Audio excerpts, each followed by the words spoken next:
नवरात्रीत आपण देवीच्या 9 वेगवेगळ्या रूपांची पूजा करतो, पण महाराष्ट्रात शक्तीचा सन्मान केवळ पूजेत नाही तर तो आता निर्णयात, सक्षमीकरणात आणि संधीत सुद्धा उतरतोय। मुख्यमंत्री देवेंद्र फडणवीस यांनी स्त्री शक्तीला केवळ सन्मान दिला नाही तर आर्थिक आत्मनिर्भरता आणि शिक्षणाचं प्रत्यक्ष हत्यारही दिलंय।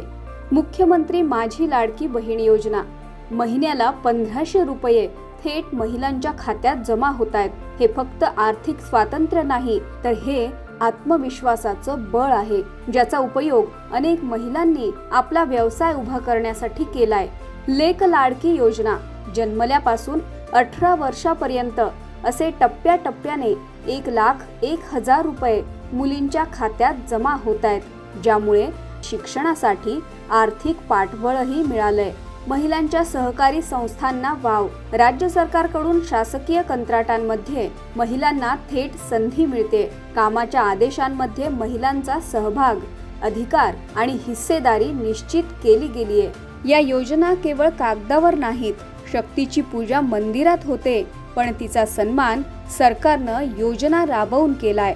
सशक्त बहीण, सशक्त कुटुंब, सशक्त महाराष्ट्र हीच खरी नवरात्रीची प्रेरणा।